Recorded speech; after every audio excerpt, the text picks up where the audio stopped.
I'm Renee King, founder of FUNDBLACKFOUNDERS. I'm Omar. And I'm Vic. And together we're Humble Help Studio. FUNDBLACKFOUNDERS helps Black entrepreneurs secure the money they need to get their businesses off the ground. Our mission is to help small businesses to survive through a pandemic.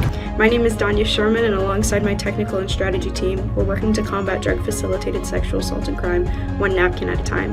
Hi, I'm Krista McFarland, and I'm the founder and CEO of PATIENTORY, a global scalable business that currently has operations in over 8 different countries.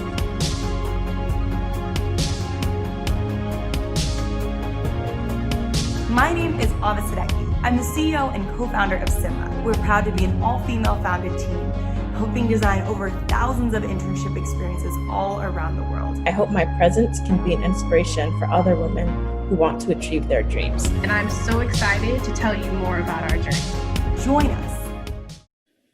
Good afternoon and welcome to Pitch for Purpose. My name is Alexa Miller and I am the director of the Larger Digital Empowers program. I am so pleased to see so many new email addresses, as well as old friends tuning in from across the country, and the likes, the shares, the buzz generated about this competition over the past few months. The teaser that you just caught is really just a glimpse into the passion, the focus of these 6 competing founders, but also of the hundreds of social entrepreneurs that I've had the opportunity to connect with through this competition, the 2020 Summit, and the larger world of Tech for Good work that I've been so fortunate to lead on behalf of the Chamber Foundation. So before we get rolling, I want to introduce you to TCS North America's chairman, Suri Kent. He joined me here in DC just over 3 years ago to kick off the first Digital Empowers Campaigns National Summit. And now he's back here to kick off the inaugural Pitch for Purpose competition. Without his support, we wouldn't be here today. And I just now want to turn it over to you, Suri. Thank you, Alexa. Can you hear me? Yes. So at Tata Consultant Services, we believe that technology has the potential to change the way we address social impact challenges. Digital Empowers, our campaign in partnership with US Chamber of Commerce Foundation, is an example of our commitment to technology for good and how we can solve the most pressing social and environmental challenges through collaboration and co-innovation. So Digital Empowers, its purpose is really threefold. 1, to raise awareness on digital technologies and social issues. 2nd, explore the art of the possible. And 3rd, foster cross-sector partnerships. Digital Empowers has engaged with over 2,000 experts to expand the knowledge base, explore new solutions, and collaborate to address the region and nation's most pressing community issues, all of which have cross-section and impact across the world. The idea for Pitch for Purpose came about through a recognition that there are hundreds of mission-driven founders in the country whose startups have leveraged emerging technology and innovation to address social and environmental challenges. The inaugural Pitch for Purpose competition today is an opportunity to highlight the incredible work young innovators are doing through the innovative use of their technology to support the communities. And as you will see, the kind of impact that these solutions can have. When we launched this competition, one of our main goals was to create more opportunities for diverse mission-driven entrepreneurs to empower their communities. And the current climate couldn't have been a more opportunity in time for doing so. We received over 150 impressive applications for the first ever Digital Empowers Pitch for Purpose competition. The 6 finalist founders you will hear from today are, in my opinion, already winners in their own right. It's very inspirational to see the kind of solutions that they have developed and the impact that's already having on communities in the United States. To ensure these innovation and innovative solutions grow in the long term, we are providing the winner with $15,000 cash prize and additional mentorship and access to learning resources to all the 6 finalists. I'm excited to learn more from these passionate innovators about these unique social impact innovations. Thank you.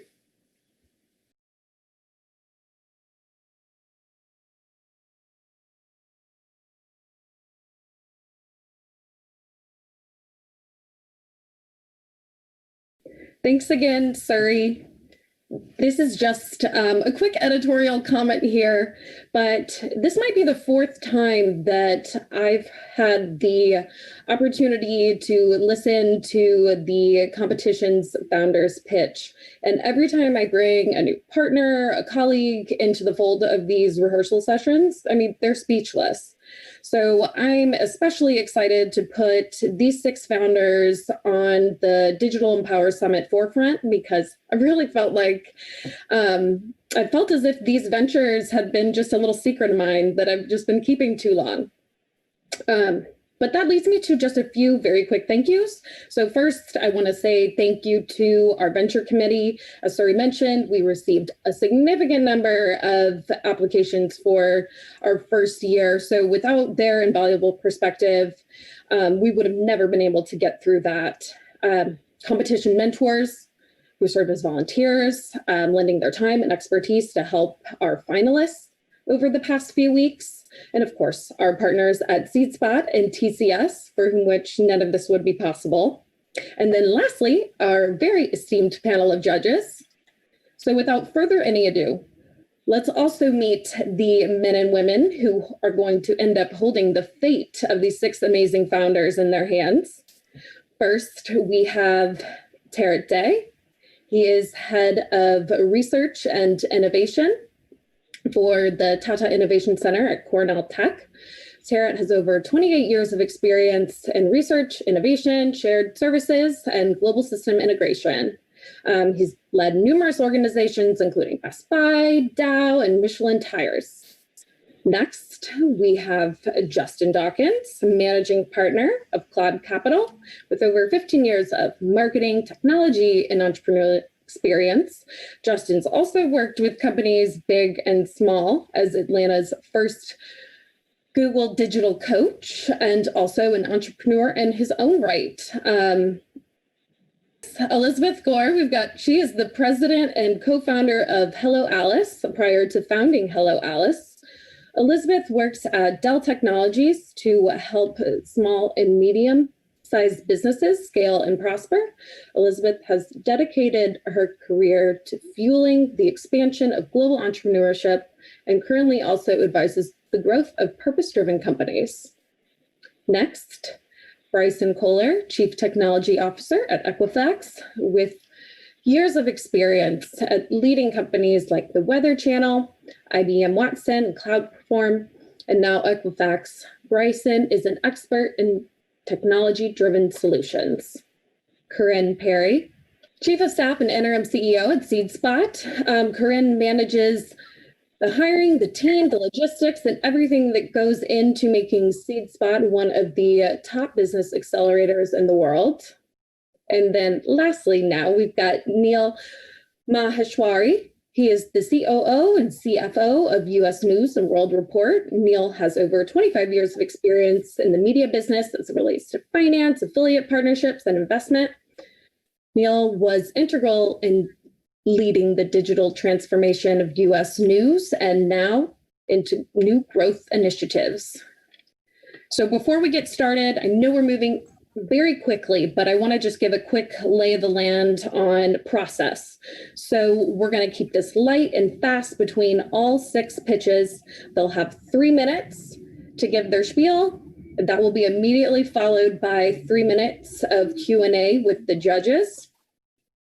Following all 6, judges will deliberate. During that time, we, though, are looking to you. So I hope you are ready to be involved in this competition, because in addition to the judges determining who would be now $15 $15,000, all the wiser. The winner of the audience favorite competition will also win $1,000. So make sure that you get your vote in. You should see right next to your display screen right now the polling mechanism. So submit after you've listened to all 6. Make sure that your favorite can get that recognition. Without further ado, let's get started. I'd like to now call up our first venture, Janine Sullivan, who is the founder of The Pantry by Feeding Hawaii Together.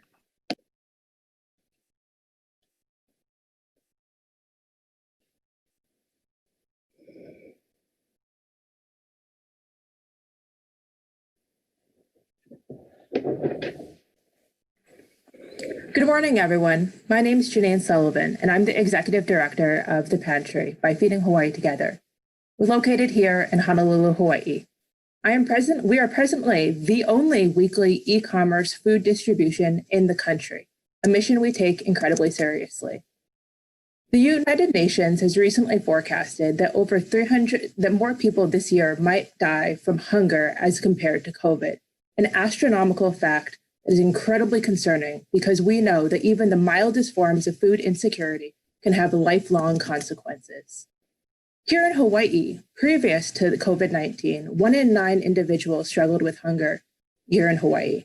With the decline of our tourism industry, our largest industry, we now see that 1 in 5 individuals struggle with food insecurity, an incredibly concerning statistic, and something that we've taken seriously and tackled.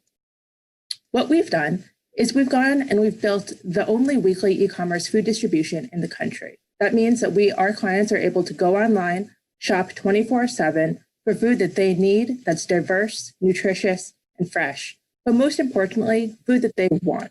They're able to select based on their own dietary needs and restrictions to make sure that we're eliminating all waste within the country, within the state. With that, we're able to distribute food 3 days a week, 52 weeks a year. We're making sure that we're targeting our most vulnerable populations, including the children and senior citizens of Hawaii. We've seen an astronomical increase in demand for our services in the 6 months that we've been reopened. We went from serving 2,000 individuals in April to over 11,000 individuals just last month, distributing hundreds of thousands of diverse, nutritious food through our e-commerce drive-through, walk-through facility here in Honolulu. But that's just really the first step.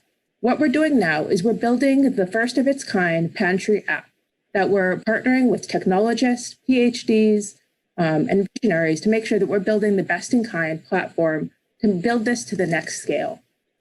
This will allow us to open additional distribution sites, eliminate manual processes, but also most importantly, share data with policymakers to make sure that we're creating structural change around the way we think about food insecurity. With this, as a nonprofit, that's just the first step. We really want to share this technology with anyone who might be interested, certainly with those on Oahu and within the state of Hawaii, but anyone on the mainland or internationally who might find this to be helpful. And we think that by building this platform and technology, we'll be able to make sure that no food goes to waste and that those who need it get the food. We've heard of heartbreaking stories from our clients about how without our services, they would have had to make the decision between food, rent, and medications. We've made sure that they don't need to make that decision. Food and hunger don't belong in our future. Please come alongside us and make that a reality.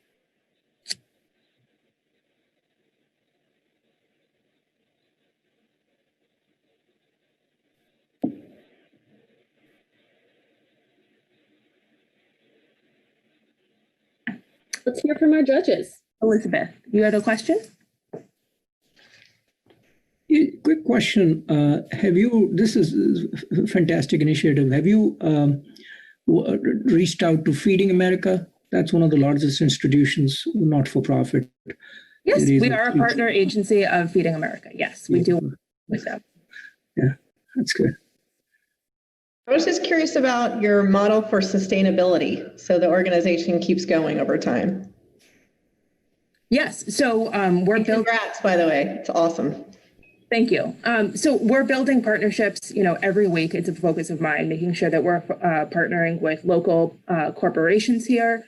We're working on a lot of innovative ways. So for example, with the shutdown of a lot of restaurants here in Hawaii, they have, commercial grade food that isn't being used. And so they're able to donate that to us. And, a 5-can pound of tomatoes works great for some of our larger families that can use that. And so as far as sustainability, we're building a plan, and we have already made significant action steps to make sure that nothing on the island goes to waste, and that we're able to build out innovative ways to make sure that that's a reality. Janine, congratulations. I'd love to jump in. I am actually from Oahu. I am Native Hawaiian, so this cause is very near and dear to my heart. And I thank you very much for the work that you're doing. My family lives in Mokuleia and Wailua out on the North Shore. So wonderful to connect with you. My question is, how are your users finding out about you right now? Where are they going to either find the app or really get these resources, and how do they hear about you? Yeah, so if anyone can go to thepantry.org, and that's where all of our users go online and shop. And I know we were talking about equitability earlier in the presentation, but we have 99.99% of our clients are able to go online and shop. We have a wonderful volunteer who takes the 0.001% of clients who don't have access to internet, and she takes their orders over the phone. But as far as how people find out about it, as I'm sure the Coconut Wireless is incredibly important. For example, I'm going later today to film on Olelo, which is our local TV show, to help get the word out for clients who need help. We've been in the news recently to let people know that we're a source of support for anyone who needs it. And so we're looking through different channels: social media, television, radio, paper, just continuously always encouraging people to learn about our services. What is your largest challenge in terms of growth, both within the current local market or beyond? What is the number one headwind that you're facing? It's actually around the e-commerce, the way that the website's set up, which is why we're building the app, and that the app will allow us to continue that exponential growth.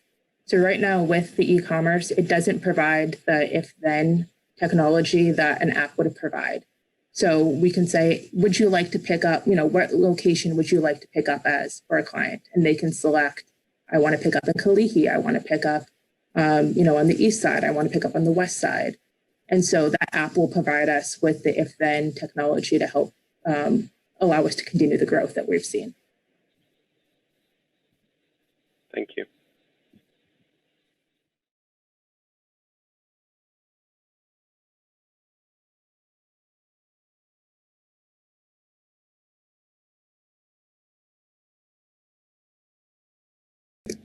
Hi, my name is Ava Sadeghi. I'm the CEO and co-founder of SYMBA.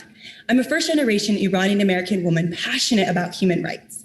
I dreamed of being a diplomat and working for the UN. In order to make my dream come true, I knew I needed an internship in New York or DC, but I was stuck in Tucson, Arizona. Then something amazing happened. I became one of the very first remote interns with the US Department of State based in Washington, DC. This was a game changer. And now the State Department could expand its talent pool and bring on students like me in Tucson, Arizona, Miami, Florida, Eugene, Oregon, Bismarck, North Dakota. And that's when I realized the power of remote work to create access. In 2017, when I was a human rights fellow with Congressman John Lewis, I co-founded SYMBA as my action project to open up the workforce and level the playing field for millions of students just like me. Internships are the entry point to the workforce. In fact, students with internships are 60% more likely to land a job after college compared to students without one. The challenge is that not everyone has access, and that needs to change. Today, SYMBA is the leading remote internship platform. When we got started a few years ago, we sat down with over 250 HR leaders who told us how challenging it is to stand up remote programs, and they needed a solution to scale.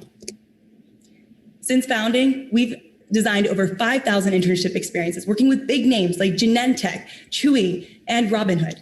The media has said that SYMBA is democratizing access to work in a whole new way. As the only remote internship platform on the market, SYMBA is accelerating. In the last quarter, we've closed over 100K and grown our sales pipeline by millions. And here's how it works. Students sign up for a paid remote internship. And for employers, they're able to manage the entire internship experience all on SYMBA. That is our secret sauce. They can onboard interns. They can welcome them, assign them projects, track their performance, engage with them, all in a meaningful online place with videos and discussion boards. And our favorite feature, the community board, where interns and managers can build meaningful connections. SYMBA is creating symbiotic relationships. We are proud to say that our customers love us. Chewy told us that they're scaling their program by over 600% on SYMBA. That means more opportunities for more students everywhere.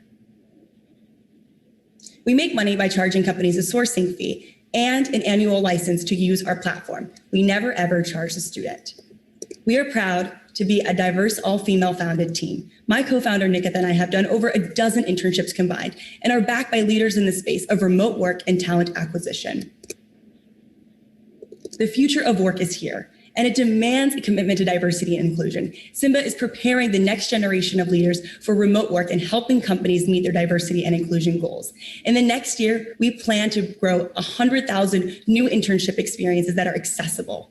Join us, and let's open up the workforce. Thank you.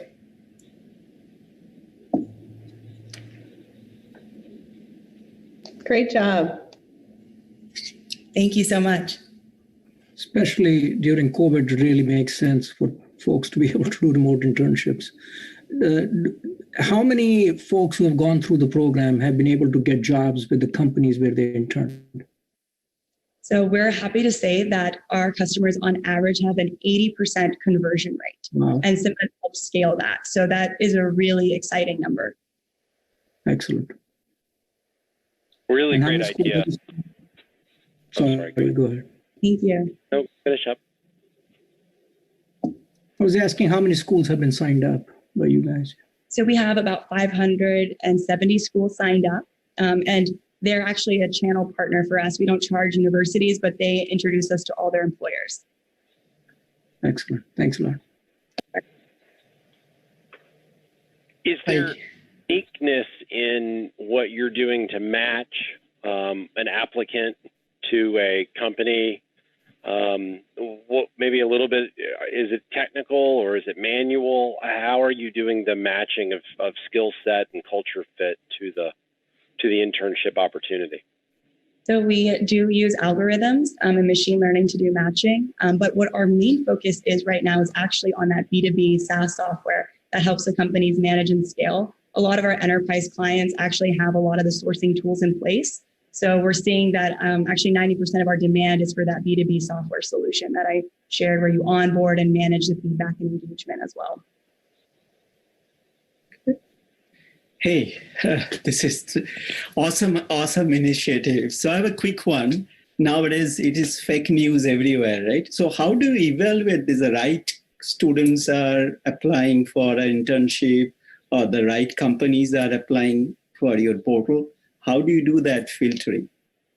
So a lot of our sales and development is very much enterprise sales driven. So we build a lot of relationships and we do research on all of our clients to make sure they're very much aligned. And for all the students that we bring on, we actually have developed challenges and partnered with organizations like HackerRank and Filter.ai to make sure that they are actual candidates. And sometimes it takes a couple hours just to be able to filter and apply for an internship. So we want to make sure that they're ready, excited, and they're going to make the companies proud as well. Awesome. Great. Thank you. Thank you.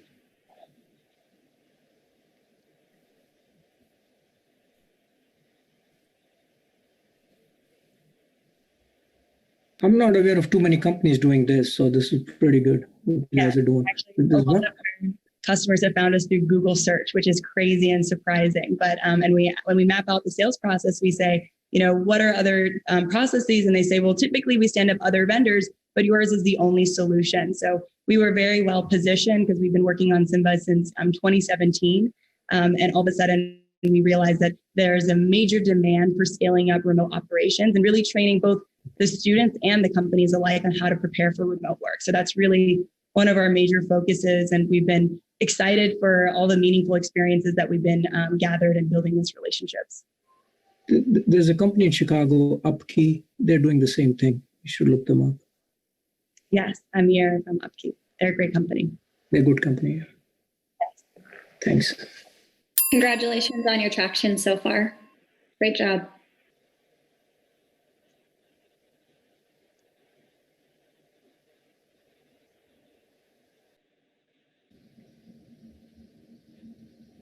My name is Renee King, founder of FUNDBLACKFOUNDERS. As a Black founder, I have a 1% chance of receiving a bank loan or venture capital, and I don't have easy access to family wealth or an investor community. Cultural bias and structural barriers hinder viable Black-owned businesses' access to financial and social capital. So when an investor said to me, if you can't raise a friends and family round, what does that say about you? I knew it was time to build FUNDBLACKFOUNDERS, the new friends and family round for the majority of Black founders like me. We are a rewards crowdfunding site serving underfunded Black entrepreneurs in need of start capital. Unlike our competitors, soon we will match what campaigners raise through corporate partners and banks. The global crowdfunding market is growing and FBF is going global. The US is our entry to market with a focus on New York City and Atlanta. We estimate our serviceable obtainable market to start within the US to be 81 million with a target of serving 100,000 Black entrepreneurs. Leading up to our launch, we were already seeing a positive trend of Black founders having massive success with crowdfunding. These successful Black entrepreneurs, founders like Dawn Dixon, turned to crowdfunding because of the challenges of raising capital as a Black founder. Now, we just launched in 2020 and have served over 2,000 users, crowdfunded 17 Black founders, resulting in our founders raising over $180,000 in capital. Our average spend per customer has increased each quarter since our launch. We have a growing wait list of founders eager to join our open beta. Customers choose us because we are built by and for them, and we offer match funding. Founders pay us a percentage of what they raise on our platform, and then we further monetize that via campaign planning upsells. Our distribution strategy leverages relationships with ESOs and match funding partners. Listen, we're just getting started. We have a lot of work to do. We're the right team to do this because we are the market, we have the sales experience, the technical chops, and the industry support needed to build this. With a $500K investment, we can serve 10,000 businesses, reach 5.6 million in revenue, and activate 5 match partners, one of which we're aiming to close by the end of this year. We're in talks with pilot partners, plus we're looking for more, okay? And I know there are a few of you on this call. If you're an organization with community reinvestment or corporate social responsibility goals, now is the time to join us in making business finance a more equitable space for Black founders. And if you're a Black founder interested in our upcoming pilot, we want to hear from you. Go to our website and join the wait list. Thank you.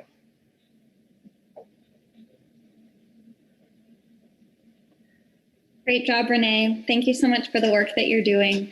I'm curious, just a tactical question, with this prize money specifically, what would you use it for? Specifically, so we can get some more resources onto changing our MVP. We need to move it a little bit more. It has had some technical difficulties.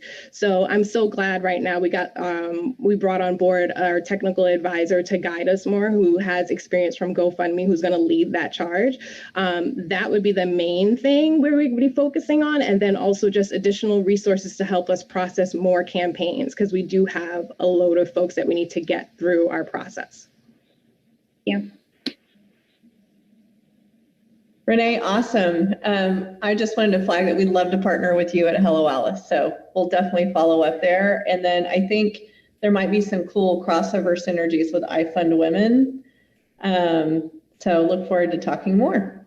Thank you so much. Major fan of Hello Alice, of course. And I would love to follow up with you from an Equifax perspective. We've got a number of things in the hopper on the innovation front. And this would be, we'd love to be a partner with you. Thank you. I'm going to definitely continue our conversation. I want to reach out. Thank you. Yes, look forward to it. Hi, Renee. Justin Dawkins here. Would love to learn a little bit more about, obviously you're doing the matching and the crowdfunding aspects. What are some of the other things that you're seeing that founders also need, particularly Black founders need? And how are you addressing or tackling that as it relates to the product and maybe your process on the diligence side? So the main thing that we're seeing why crowdfunding doesn't necessarily result in success all the time for our entrepreneurs is that they either we help them build their crowd or build their social capital before before trying to crowdfund, and also help them to figure out how to properly market and structure their campaign. So right now, our process, we do it it's a combination of Google Classroom slides and spreadsheets and us hand-holding it a bit.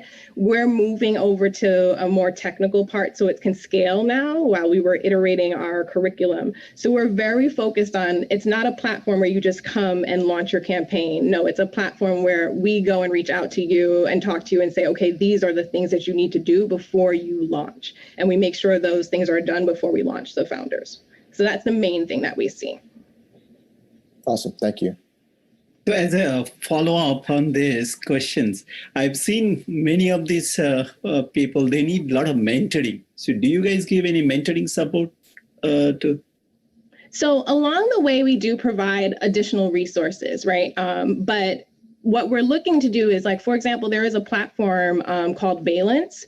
We're looking to lean on those type of partners to provide that. So we're talking to them to see if we can match them with mentors. They're not SCORE, but they're a organization of Fortune 500 individuals who can come on and mentor our founders. So that's our pathway of connecting them. Okay, thank you.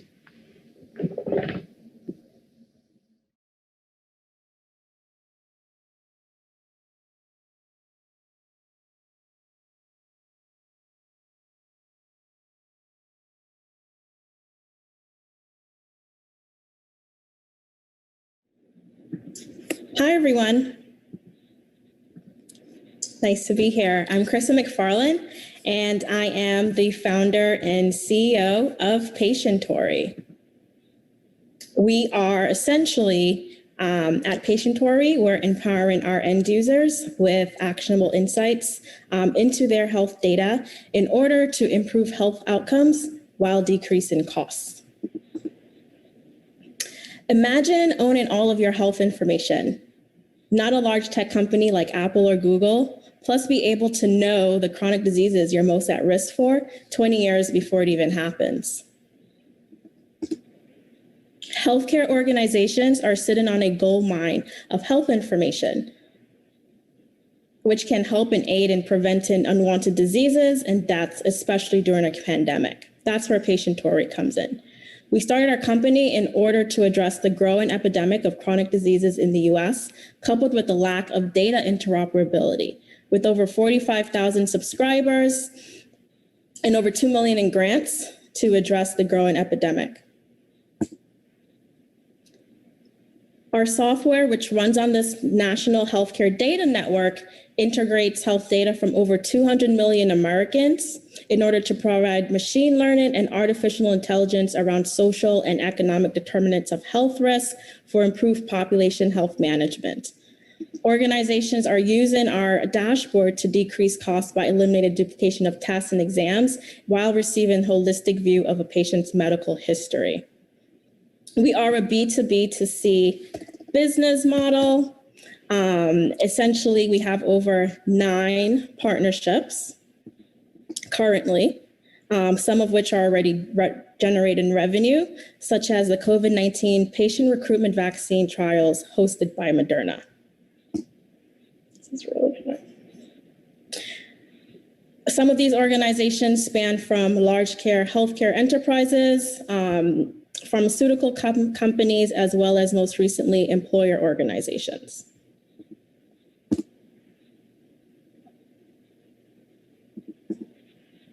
We are a B2B2C business model.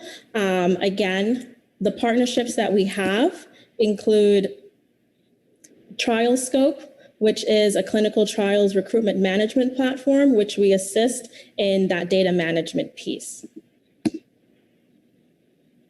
While we also provide a COVID-19 patient tracking and reporting tool, which is easily and securely shareable via that blockchain network. While there is a lot of competition in the digital healthcare space today, with over 20 patents pending, 5 which are already issued, and a number of awards, we're differentiated from other solutions in this space in that we've been able to achieve and solve healthcare IT interoperability, giving us the ability to provide enhanced proprietary data intelligence. I bring over 15 years in the digital healthcare space, from healthcare IT consultant to an acquisition from a last startup, which was a telemedicine-focused company. My team and I are a team that is essentially revolutionizing healthcare globally with collectively over 40 years experience. We've received investments from notable funds and support from U.S. international trade departments with our raise rounds, and have a number of organizations such as United Nations and the Georgia Department of Economic Development, which continue to support us. So imagine a world where you no longer have to scramble around for all of your medical information, knowing you have essentially the ownership and control of your data, and not a mega tech company, but essentially you're an active part of a compliant healthcare industry, which puts you back at the center and attention of their mission. So join us in, making your health at your fingertips. Thank you. When did you start this process?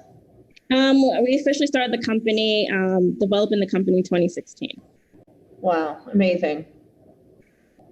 So looking beforehand, just the rise in issues in healthcare overall, looking at the pandemic and tracking that essentially, and how we manage overall population health management and chronic diseases.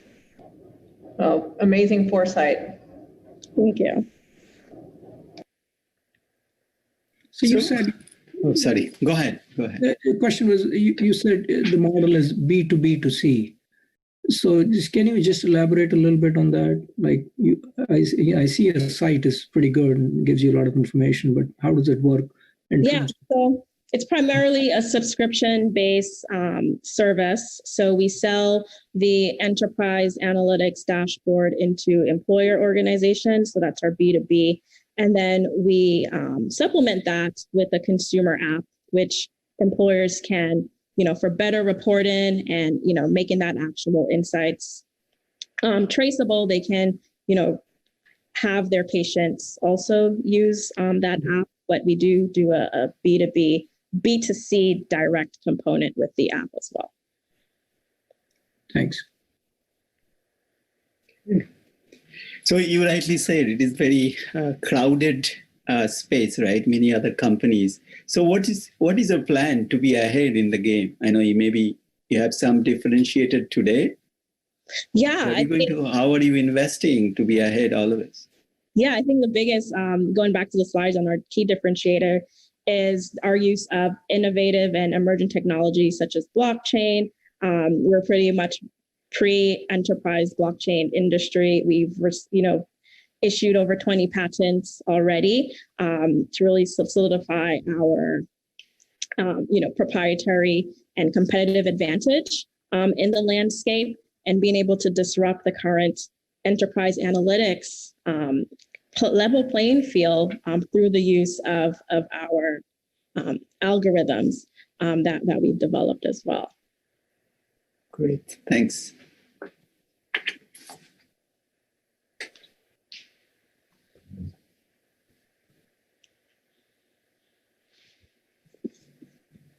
Any other questions? Chris, I have one around team. Good to see you again. It's been a while. But just can you tell us a little bit more about how the team came together? Why? I understand your background. I know where you come from. What were some of the things that really drew in some of the talent and some of the talented folks that you were able to bring into the company, into your partner network, into your advisor and mentor network? Absolutely. Well, early stages, I guess, because I've been in that, coming from the healthcare industry, especially being in a specialized area such as health IT, there's not a lot of people in that space. We did have early challenges with building our team. I think success really came with us building out an ambassador network, especially in our early proof of concepts, thought leadership and leading healthcare IT evangelists who was able to identify the early team, which is, the team today, in terms of doing, that early development and scaling it out to our early partners and customers that we're providing the service to. So being a part of the HIMSS interoperability committee, sitting on that, which is the largest global health IT organization, really helped in identifying that. I love the ambassador concept. I think that was really, really smart, very creative way to get people on board early. Yeah. Congratulations. Thank you.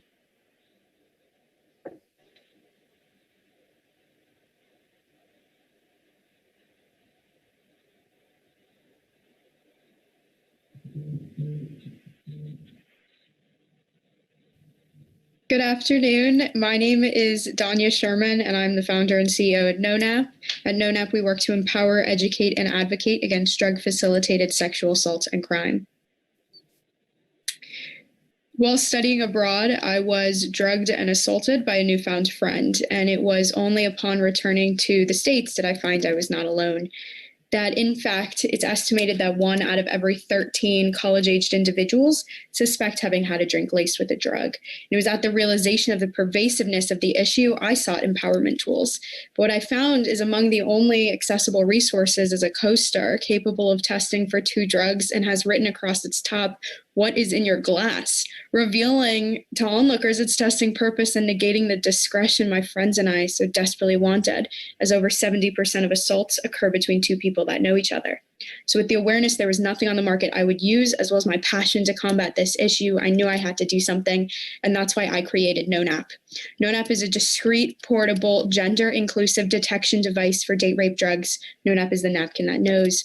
To use the product, simply place a few drops of your drink on the designated area.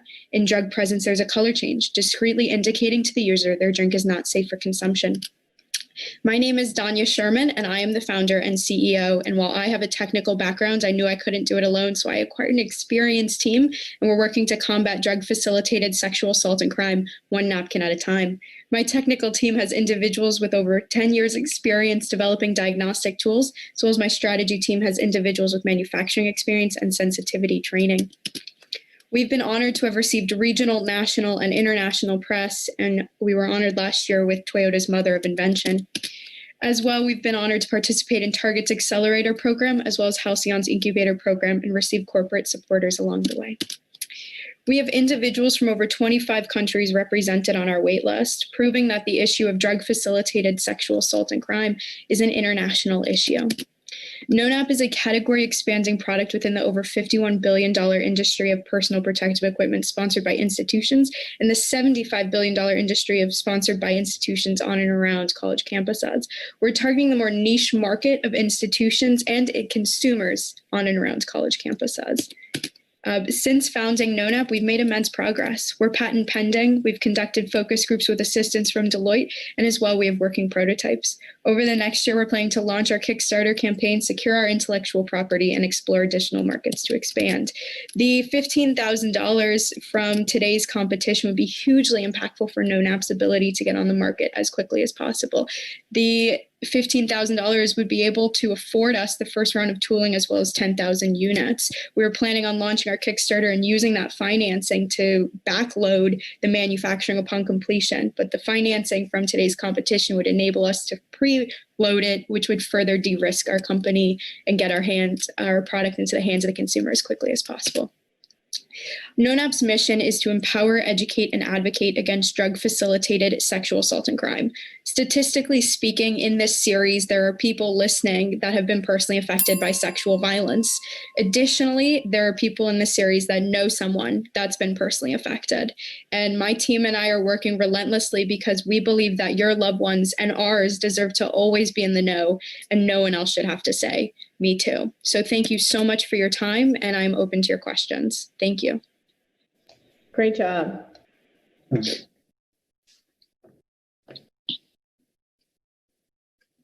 Real quick, wonderful pitch, wonderful product, very much needed. What has been your kind of strategic outlook, understanding where we are as far as connectivity and being in physical places with one another? What are you looking at as far as your growth and how you're going to continue to get distribution of your product, knowing that in some ways we may be social distance for quite some time, at least here in the US? Yeah, that's a great question. So when COVID began, we started doing conversations and conjoint analyses with consumers, understanding what is their preference in socializing and what will it be going forward. We own the intellectual property to our test. And so we're looking at integrating our IP into other modes beyond napkins that can be used more consumer focused, not necessarily just in bar, club, university, fraternity settings. However, I do like to stress that over 70% of assaults occur between two people that know each other. And I believe the statistic is around 60 to 70% of assaults occur on campus within the first 3 months. It will likely be a decrease in the reporting of how many instances of drink spiking there are, sexual violence on college campuses, even when students go back, when they're now going to be more in parties where they're around people they know and people that they know, that the second tier of friends. So this is something we're trying to make a product that is discreet. People don't have to choose between their comfort and social welfare, something that empowers them, and as well as inclusive. The issue can affect anyone regardless of age, gender, sexual orientation, and geographic location. So that's why I take great pride in the fact that our products can be used by anyone in any social setting. But as far as COVID goes, we're working on making our product have multiple SKUs so that regardless of where you are, if you're at a house party, if you're in a backyard barbecue, if you're at a bar, a club, we will continue to go back to connectivity down the road. But it's just a matter of making sure we're meeting our consumers where they're comfortable. And that's something that we've had so much fun and working and collaborating with our consumers. It was in creating multiple products. This was something that was in our long-term vision. COVID pushed it up a little bit, but we've been so humbled to be able to grow alongside this time. Thank you for that question, Justin.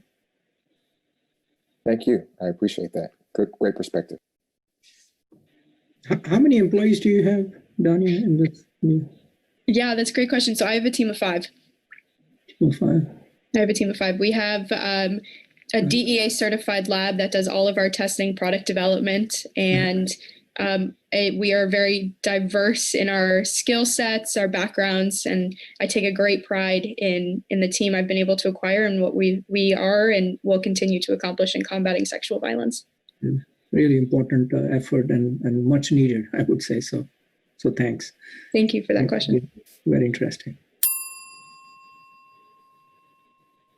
Tanya, I don't have a question for you, but I just wanted to say thank you for creating a product that is empowering individuals who need that support. And also, I felt your passion come through in the pitch in a very strong way. And I just really appreciate that and the energy that you were putting towards this. So thank you for your work. Thank you. I appreciate that. This is an issue that was very personal to me from the beginning. And I started the company in 2017. And since its growth, I've been so honored to have grown it alongside the Me Too movement, Time's Up movements, where previously I got the question, does this issue actually happen?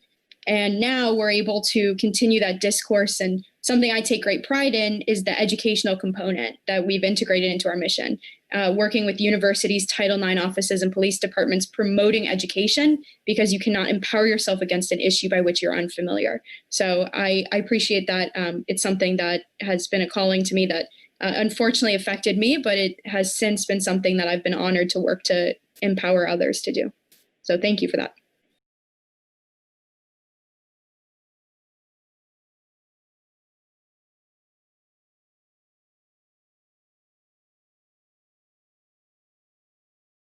Hello, everybody. I'm Vic, co-founder and CEO of Humble Health Design Agency.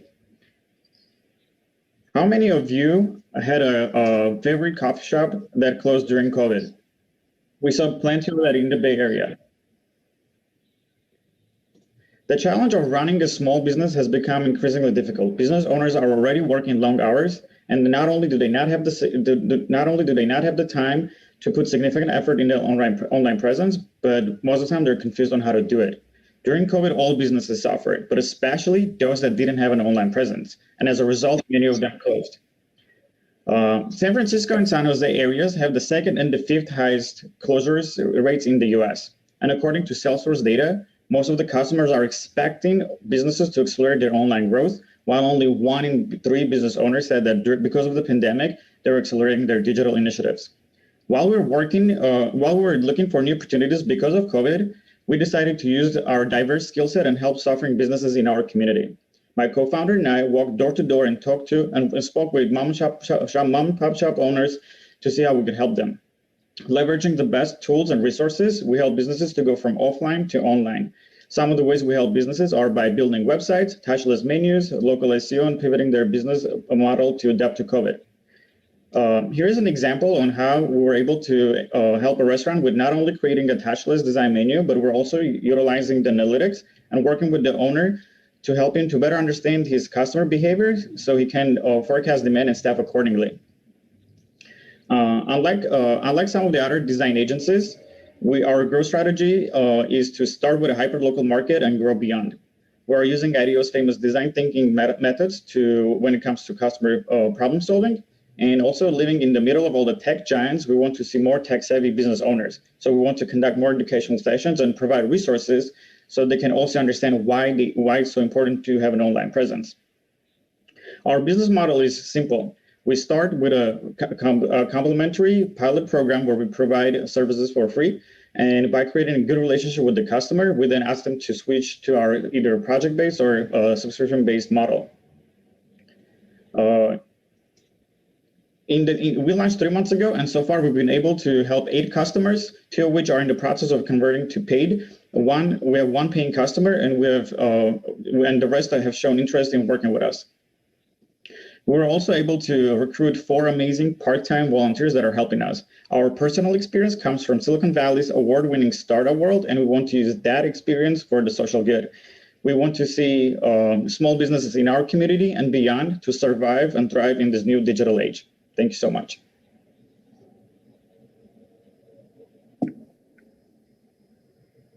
Thanks a lot. Your website is very clean and very good, just by the way. So simple, good job, and color schema and all that. Thank you. I just wanted to thank you. I mean, at Hello Alice, that's our bread and butter, is helping small business owners, and now especially through COVID. I was just curious, I might have missed it, but how are you charging? So one of the things we noticed when we're talking to business owners is that a lot of the companies aggressively push and sell their services. So what we decided to do, we start with a free pilot where we provide value for free. We start with we provide a complimentary services at the beginning. Then after showing the value to the customer and by creating a good relationship and gain their trust, we ask them to switch either to project-based or subscription-based model, depending on what the customer needs is. Thank you so much. Thank you. Any other questions? Yes. What is your growth plan? I know you are doing 8 or 9 customers today, but can you support, what is the scalability? Can you support more, or you will be more of a localized? Yeah, well, that's our plan. And what we want to do, we want to attack like hyper-local market first, and then kind of grow accordingly. Out of the top 5 most impacted businesses in the US, 3 of them are in California. So our plan will be to grow in California first. And with the help of the prize, we believe we could help expand and upgrade our complementary services. That way, therefore, we will increase the conversion rate from our customers, and we can attract new team members and help out more businesses.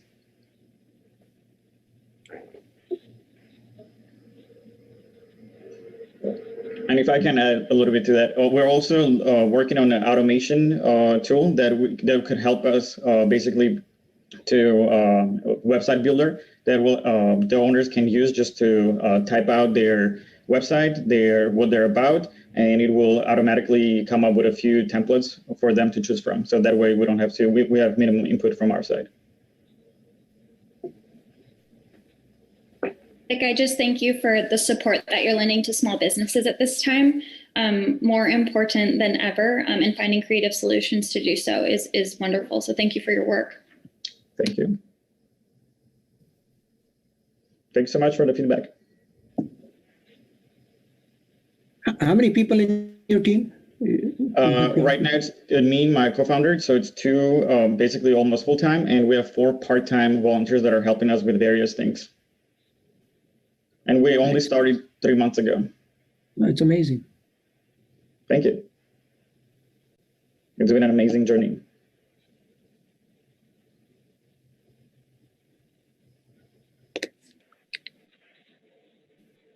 Okay, great. Well, with that, I just want to thank everyone for participating, the finalists, the judges. I mean, the last 40 minutes were amazing. And I'm sure you guys can understand how difficult that is to put your entire world into 3 minutes. So kudos to everyone.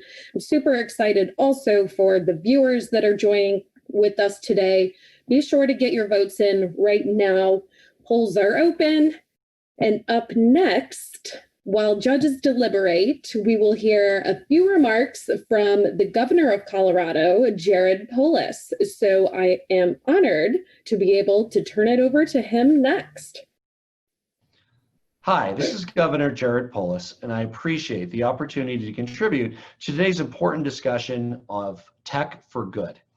I'm excited to be a part of this forum that Tata Consultancy Services, who I got to meet with in India, and the U.S. Chamber of Commerce Foundation have created to leverage technology solutions for positive social innovation.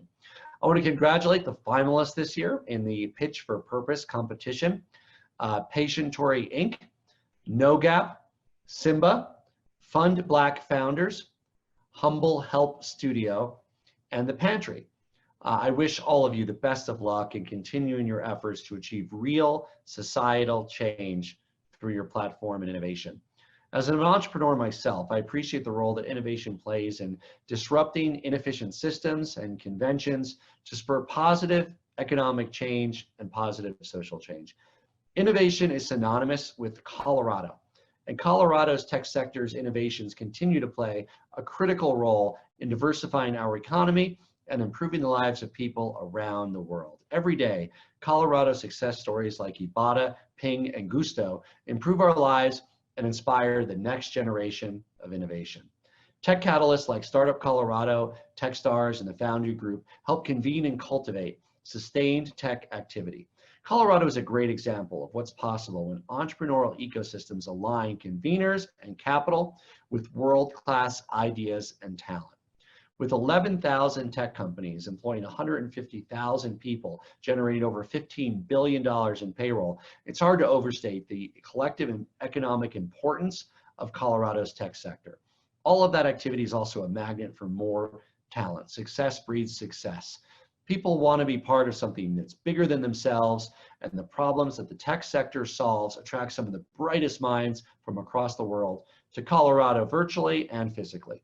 This inflow of talent further enhances our tech ecosystems and fuels further innovation in a virtuous cycle. History shows us that tech innovation is pervasive in all stages of economic activity, during vibrant economies and, yes, during the tough times. At the government level, tech has also played a major role in Colorado's COVID-19 response for the pandemic, both with contact tracing and testing and getting good information to the hands of people.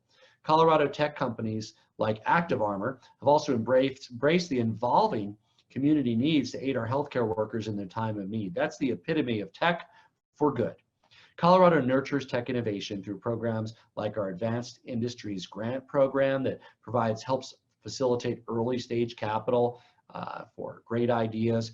With the deployment of the $86 million in advanced industry funding, the state of Colorado has attracted over $1.6 billion in outside investment to grow Colorado companies. Using tech for good is a social imperative as well as a priority for our state. We share our innovations with the world and seek out inspiration and thought leadership and partnership to advance the greater good.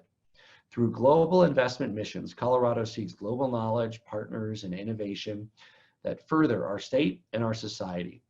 During a recent mission to India, I had the chance to visit TCS, and I saw how social entrepreneurs across the country are leveraging solutions to address issues ranging from climate change to global poverty, to social equity, to disease and health. In Colorado, we are serious about innovation. We're collaborative, we're results driven, and when tech companies from startups to the established are looking to grow, they're looking at Colorado. As our reputation as a tech hub has grown, it's given way to an influx of activity in GovTech as well. And my administration has prioritized innovation, continues to reimagine every facet of government services to see how technology can improve our communities, our services, our society, and efficiency. Serving the public means knowing our audience well, so that we can serve them better. That's why we leverage state data to create data-driven tech solutions to make our services more efficient. Tech for good means making a positive impact. And I would argue that no single entity is better served to make a greater positive impact on its constituents than the public sector. Government is the unique position to improve the world for every citizen we serve, create the economic landscape for growth, our schools, our healthcare. Literally putting out fires in the case of the fires that have been raging across parts of the United States, including Colorado. Government is the broadest connectivity to all manners of people, so our ability to have a far-reaching impact is great. So too is our obligation. If you can dream it, there's no better time to achieve it. I encourage everyone to discover the real impact that you can have on the world. Even in the midst of a global pandemic, new business filings are up as waves of entrepreneurs are adapting and reimagining a brighter future. We're seeing it in Colorado every day, and frankly, it's gratifying to see the national and international recognition of the energetic, results-oriented business and innovation climate that resides in Colorado. Colorado companies are solving global problems and collaborating with so many others across the state, across the country, across the world to imagine a better tomorrow, because we know that by challenging convention and working together, the possibilities are limitless. Colorado is focused on the future. We're focused on innovation. We're focused on attracting the best and brightest talent to serve a global marketplace. We're also focused on using tech for good, and we invite you to join us. Thank you for investing your time and energy to leverage tech for good. Thank you for pushing us to realize our full impact on the world. So thank you, Governor Polis, for joining us. Audience votes are now locked and loaded. I am very pleased to announce that KNONAP is going to be the audience favorite for the first annual competition. Woo! Yay! Thank you guys so much for your support. I was backstage listening to all of the other competitors and finalists, and they're amazing companies, so I'm beyond honored. So thank you. Of course, thank you. And now I will turn it over to Balaji Ganapathy to give some thoughts, and then we'll hear more about the deliberation. Hi, everybody. What an amazing set of young entrepreneurs who are really changing the world. I hope you had as much fun as all of us had to be part of this process. Congratulations to KNONAP for being the audience favorite. Each one of you, whether it is issues like food security or funding and capital for Black entrepreneurs, or having access to healthcare data, or democratizing the opportunity to internships and work, sexual abuse, helping small businesses. I think each of you really exemplify what social entrepreneurs need to do for this country, for society today. And along with adversity comes great opportunity, and you are showing us the way. So congratulations to all of you.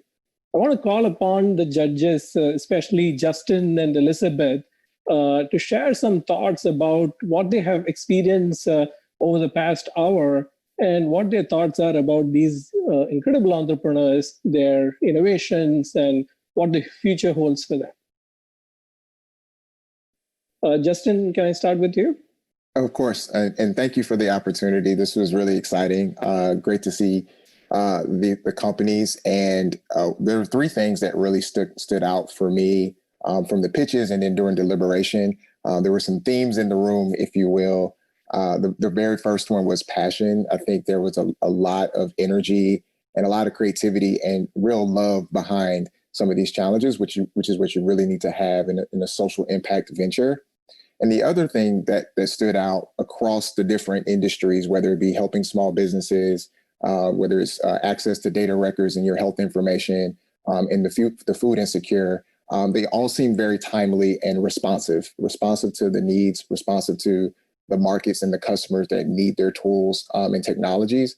And so that really shows the kind of the heart, the fervor, and the innovation, the innovative spirit of building things in this country. And it was an amazing showing of a wide variety of folks and talent and individuals working on some really, really tough problems in innovative ways.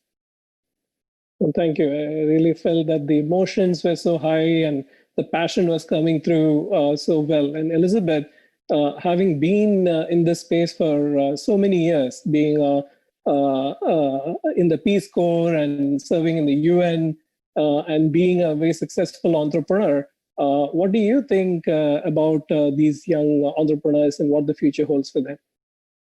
Well, first I want to echo Justin's comments and thank him. He was leading our deliberations, which I just appreciate anyone who steps up and asks good, hard questions. The Peace Corps, the UN, nothing is as hard as being an entrepreneur when you're out there on your own. And so I just want to congratulate everyone for doing the hardest thing, which is making that leap. I look at impact and scale. Those are my two big criteria, is what kind of long-term impact are you making? Does the community really want it and need it? Will there be a customer set who really grabs onto what you're offering? And then how do you scale it? Whether that's through monetization or partnership or funding, is it scalable? I do very much respect micro enterprises and their ability to focus on impact, but high growth companies, we have to figure out how to scale. So for me, that's what I was looking for. Impact was a slam dunk across the board, and I love the idea from women's rights, food insecurity, stabilizing healthcare, all the way over to my personal passion, the survival of small business. Scale is super hard. So really the folks that I brought into the top of the scorecard were the folks that really figured out that how to make that jump from an idea to a growth project. The last thing I wanted to say is I really loved how everyone focused on partnerships. At Hello Alice, we would not have made it, still not, without partners, and that's partners in funding and project management and advising us and so on.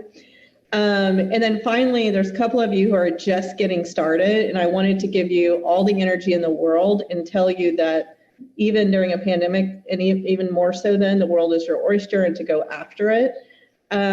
So congrats and thanks for having us. This was really inspiring. I actually said to the judges, I feel much better about the world after listening to all of y'all. So thanks for your leadership. Wonderful. Thanks for those comments, Justin and Elizabeth. And I want to thank all of the judges for their contribution in this effort. Tarit, Bryson, Neil, and Corin. Without the six of you, we couldn't have got to the stage where we now are able to pick a winner. Before announcing the winner, I want to stress that all of the finalists were incredible. The innovations are life-changing, and I think they will go very far and make an incredible impact in society. The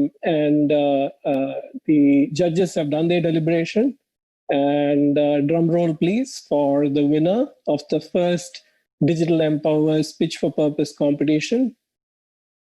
And the winner is SYMBA. Hearty congratulations to you and Awa, and I invite you to share a few remarks at this time. Wonderful. Well, thank you so much on behalf of the entire SYMBA team. We're incredibly honored. It was such an amazing experience to get to pitch alongside of these incredible founders doing great things, and we look forward to partnering with them We're very grateful for all the support for Alexa and her entire team and the Seed Spot, Tata Consulting Group, and the U.S. Chamber of Commerce for this opportunity. And we're excited to accelerate and grow our scale. Just as Elizabeth mentioned, we want to make a really large impact, and we're incredibly grateful for this recognition and support. We look forward to making you proud and hopefully connecting with all the founders and supporters afterwards. Thank you so much again. Congratulations again, and my congratulations to all the finalists. And SYMBA and AWA, I think democratizing access to work is more important now than ever before with the kind of challenges that we are seeing post-COVID. So all the best to you. And over to you, Alexa. Great. Thank you, Balaji. Again, congratulations, Ava, but as well, you know, Vic, Krissa, Renee, oh, Lord, Janine, you guys were all amazing. So thank you so much for participating in the competition, but also thank you to the judges, the mentors, the partners, as well as all of our applicants that have really elevated this competition and set a really strong precedent moving forward. So day one of the Digital Empowers Summit has officially concluded. However, if you have pre-registered for any of the mentorship sessions, those will be going on now. And we will be back here again tomorrow at 11, really focusing on the power of partnerships. Thank you for joining us.